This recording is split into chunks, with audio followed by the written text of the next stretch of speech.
जिस तरह से खाने काबा पर हुतियों के ज़रिए मिज़ाइल से हमला करने की कोशिश की, हालांकि उसको वक्त रहते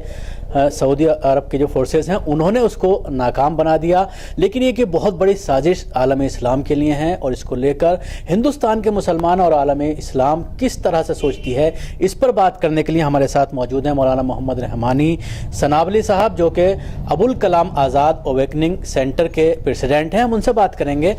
मौलाना, क्या कहना है, जिस तरह से अटैक किया गया तो किस तरह की साजिश कहा जा सकता है? अपने आप को हुती कहते हैं कि हम इस्लाम के लिए सब कर रहे हैं, नारा लगाते हैं ला इलाहा इल्लल्लाह का, लेकिन उसके बावजूद इस तरह का हमला किया गया है।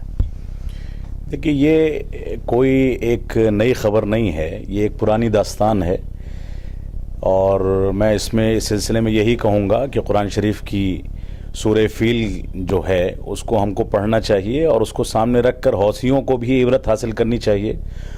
और हमको भी समझना चाहिए कि अल्लाह रब्बुल आलमीन के घर पर अगर किसी ने साजिश की है और हमला किया है तो ऐसी सूरत में अल्लाह रब्बुल आलमीन का शिकंजा बहुत मजबूत है। अल्लाह ताला ने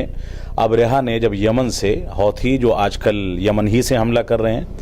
अबरहा ने भी इसी मुल्क से हमला किया था और अल्लाह के रसूल सल्लल्लाहु अलैहि वसल्लम की पैदाइश का वो साल था, लेकिन उस वक्त अरबों को, अगरचे रसूल अकरम सल्लल्लाहु अलैहि वसल्लम को नबूवत नहीं मिली थी, लेकिन अरबों को अल्लाह ताला पर इतना तवक्कुल और एतमाद था कि उन्होंने अपने मामलात को अल्लाह रब्बुल आलमीन के हवाले कर दिया। तो ऐसी सूरत में अल्लाह ताला ने उनके तवक्कुल की बुनियाद पर, उनके एतमाद की बुनियाद पर परिंदों को भेज करके उनके हाथी के काफ़िलों को तबाह व बर्बाद कर दिया। तो हम इस सिलसिले में अल्लाह रब्बुल आलमीन पर पूरा एतमाद रखते हैं और हम आलम इस्लाम से यही अपील करते हैं कि वो अल्लाह रब्बुल आलमीन पर एतमाद को बहाल करें, उस पर तवक्कुल करके और उसके इखलास के साथ सारी की सारी चीज़ों को अंजाम दें और जोड़ तोड़ और इस अंदाज़ की चीज़ों से अपने आप को बचाएं जिसकी वजह से इंतशार बढ़ता है। ये एक बुनियादी पैगाम है इस हमले के बाद। लेकिन ये हकीकत है कि हौथियों की तरफ से या राफिज़ा और शियों की तरफ से ये पहला हमला नहीं है। 317 हिजरी का वाक़या है जब बहरैन से वहाँ पर रहने वाले करामिता जो शिया थे उन्होंने मक्का मुकर्रमा पर हमला किया और तकरीबन 30,000 हाजियों को कत्ल कर डाला और वहाँ से हजर अस्वद को चुरा करके वो लोग बहरैन ले गए और कई साल तक खाने काबा बग़ैर हजर अस्वद के बाकी रहा और उसके बाद उसकी तहकीक की गई, उस पर कार्रवाई की गई और उसके बाद उसको वापस लाया गया। यही इतना नहीं, मौजूदा वक्त में आप 1409 से लेकर के इस वक्त तक के 1436 तक, यानी पिछले साल हज के मुबारक मौके तक आप जितने वाक़यात भी देख लें, इसमें कसरत के साथ ईरानियों ने कभी वहाँ की सुरंग में कोई जहरीली गैस डाल करके, कभी मक्का मुकर्रमा में हाजियों पर हमला करके, और इसी तरह से कभी कभार ऐसा भी हुआ कि वहाँ धमाका खेज़ अशिया को ले जा करके धमाका किया गया और मक्का को निशाना बनाया गया, लेकिन हर मौके पर वो अपने मकसद में कामयाब नहीं हो सके। पिछले ईरान की इस पूरे मामले पर पुष्टपनाही हासिल है, लेकिन उसकी तरफ से जब ये पूरी घटना घटी है उसकी तरफ से कोई बयान नहीं आया। ईरान की तरफ से, आलम वर्ल्ड की तरफ से, सारे कंट्रीज़ की तरफ से बयान आ रहे हैं, उसको इसकी मजम्मत की जा रही है। ये एक हकीकत है कि आलम इस्लाम के तहफ़्फ़ुज़ के लिए और ख़ास करके मुसलमानों के आलमी क़िबले के लिए जो मुत्तफ़िक़ा क़िबला है उसके तहफ़्फ़ुज़ के लिए सारे लोगों को एक साथ आना चाहिए। लेकिन ईरान की खामोशी इस बात की तरफ यकीनन इशारा करती है कि हौथियों के पीछे, जैसा कि इससे पहले बयानात आ चुके हैं कि हौथियों को तक़वियत पहुँचाने में, उनको हथियार सप्लाई करने में और उनको पनाह देने में और यमन में उनको मजबूत करने में, सऊदी अरब के ख़िलाफ़ भड़काने में ईरान का मुकम्मल हाथ रहा है। तो इसमें कोई शुबहा नहीं है कि हौथियों के इस अमल से,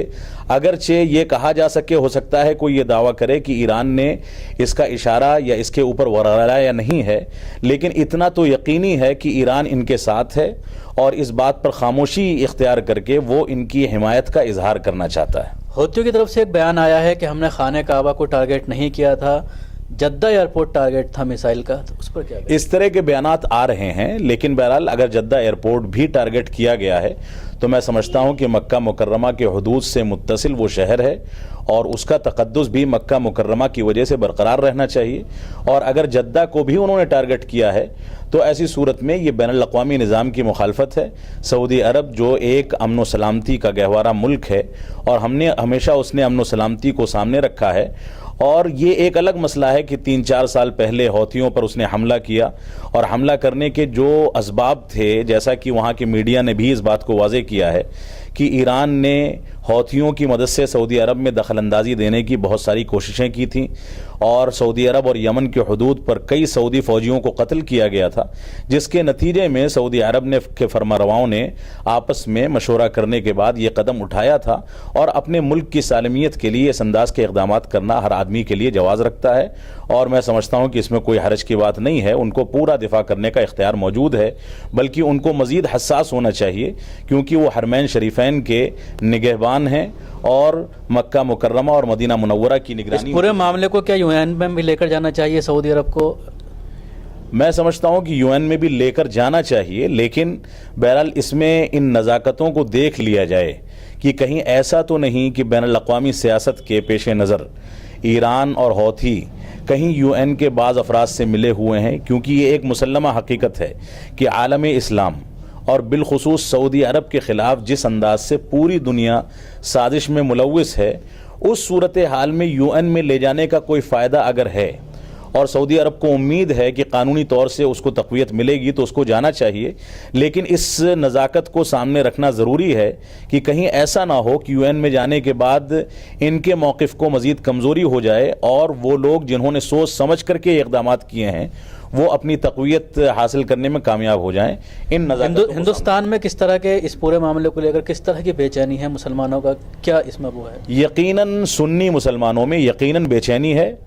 اور وہ اپنے قبلے کے بارے میں کسی بھی انداز کی ایسی حرکت کو برداشت نہیں کر سکتے ہیں، اور اگر کسی کے ہاں ذرا سی بھی نرمی ہے تو اس کو اس نرمی کو ختم کر کے اپنے دل میں اپنے قبلے کے لیے، قبلے کی محبت کی خاطر اس کو احساس پیدا کرنا چاہیے، اور اس بات کی کوشش کرنی چاہیے کہ وہ اس وقت عالم اسلام کے جو حالات ہیں، پوری دنیا جس انداز سے سعودی عرب پر ٹوٹ پڑی ہے، ان کیفیات میں کم از کم مسلمانوں کو ایک متحدہ پلیٹ فارم ایسا بنانا چاہیے جس کے نتیجے میں وہ سعودی عرب کی حمایت کر سکیں، اس کے لیے راہ ہموار کر سکیں، اور پوری دنیا کے مسلمانوں کے دلوں سے اس کے بارے میں کوئی بھی کینہ یا کپٹ ہے یا کوئی بھی غلط فہمی ہے اس کو دور کیا جا سکے۔ یہ مسلمانوں کی ذمہ داری ہے، کیونکہ اسلام، عالم اسلام اس وقت تقریباً 2 دھڑوں میں تقسیم ہو چکا ہے۔ ان دونوں دھڑوں میں ایک دھڑا سنیوں کا ہے، ایک دھڑا شیعوں کا ہے۔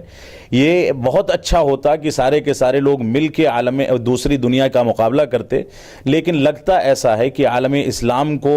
شیعوں کے بہانے سے جس انداز سے نشانہ بنایا جا رہا ہے، اب مستقبل قریب میں شیعوں سے قربت حاصل کرنے یا شیعوں کے بارے میں کوئی نرم پہلو اختیار کرنے کے امکانات ختم ہو چکے ہیں۔ اس وجہ سے ہم کو اپنے دل میں اس کا احساس پیدا کرنا ضروری ہے۔